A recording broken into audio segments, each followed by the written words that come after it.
अस्सलाम वालेकुम। आज एमएस वर्ल्ड की क्लास नंबर 9 जिसमें हम सीखेंगे कि टेबल को किस तरह इंसर्ट करने के बाद उसकी सेटिंग करनी है या बढ़ाना है, कम करना है। इस टेबल पे पहले भी एक आध क्लास हो चुकी है और इस पे मज़ीद आज आपको सिखाएंगे। तो सबसे पहले मेरी गुजारिश है कि मेरा चैनल ऑफिस वर्क एजुकेशन इसको ज़रूर सब्सक्राइब करें ताकि हर वीडियो का नोटिफिकेशन आप तक बआसानी पहुंच सके। सबसे पहले चलें एमएस वर्ड पर। इसमें एक छोटा सा टेबल इंसर्ट करते हैं। आपके सामने एक टेबल इंसर्ट किया है, इसको मैं थोड़ा जूम कर लेता हूँ। आप देखें, इसको सबसे पहले सेटिंग क्या करनी है कि इसके कॉलम किस तरह बढ़ानी है, इसकी रो किस तरह बढ़ानी है। एक आसान तरीका, आप यहाँ पे आएँ या यहाँ से इसको सेलेक्ट करें और यहाँ पे एक बिल्कुल कोने पे जो है एरो का निशान बन रहा है, इसको आप जैसे ही पकड़ के खींचेंगे तो ये कॉलम और रो सारे बराबर बराबर बढ़ते जाएंगे। ये एक आसान तरीका है। और इसके बाद एक तरीका और भी है कि आप एक कॉलम या एक रो को बढ़ाना चाहते हैं तो आप जैसे ही इस लाइन के ऊपर आते हैं तो दोनों साइड पे एरो का निशान आता है। इस एरो के निशान पर आप राइट क्लिक रखते हुए इसको खींच के नीचे ले जा सकते हैं। जैसे कि आपके सामने एक बढ़ चुका है, आप दूसरा भी इसी तरह इसके ऊपर क्लिक रखें और इसकी भी हाइट बढ़ा दें।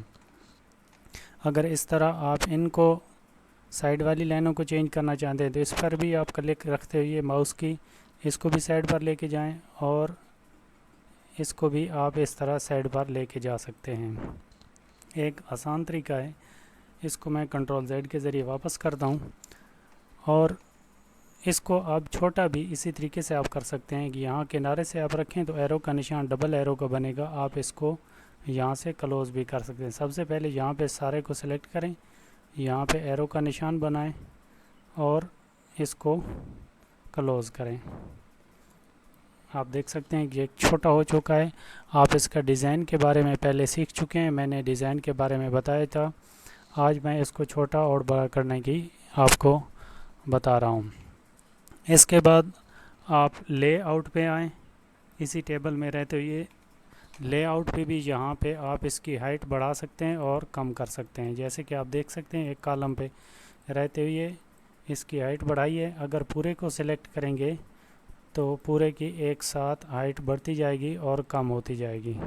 ये आप देख सकते हैं। इसकी जो है साइडें इस तरीके से भी आप बढ़ा सकते हैं। ये एक आसान तरीका है, यानी कि कॉलम को बढ़ाने का, इसको सेट करने का एक आसान तरीका है। इसके अलावा आप यहाँ भी रहते हुए आप इसकी किसी लाइन को भी कहीं भी लेके जाना चाहते हैं तो इस लाइन के ऊपर आके माउस की क्लिक रखें और छोड़े बगैर इसको आप दूसरी साइड पे खींच के ले जा सकते हैं, जैसे कि ये है। और अगर सारे को एक साथ करना चाहेंगे तो सारे को पहले सेलेक्ट करना होगा, उसके बाद आपको। और इसके बाद मैं कुछ लिख लेता हूँ इसमें A, B, C, D, E and F। अब इसको क्या करना है कि आप देख सकते हैं कि ये एक कोने पे आ रहे हैं सब A, B, C, D जो भी लिखा है इन कॉलम में। सबसे पहले इन सब को सेलेक्ट करें और इसी लेआउट में रहते हुए, यानी कि आप ऊपर के टैब पे देखें तो इसी लेआउट पे रहते हुए आप यहाँ से इनको सेंट्रलाइज भी कर सकते हैं। इनकी चेंजिंग जिस तरीके से आप इनको रखना चाहें, इनको बआसानी सारे कॉलम्स को सिलेक्ट करके एक साथ इनकी सेटिंग कर सकते हैं।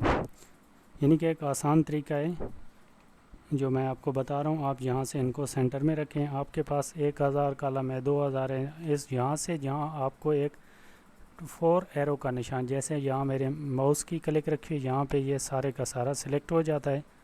इसको सेलेक्ट करने के बाद आप यहाँ से इसको फ़ौरन तब्दील कर सकते हैं। मेरे चैनल को सब्सक्राइब करें, बेल आइकन को प्रेस करें और मेरे साथ साथ अपना कोर्स कंप्लीट करें। तब तक के लिए इजाज़त दीजिए। अल्लाह हाफ़िज़।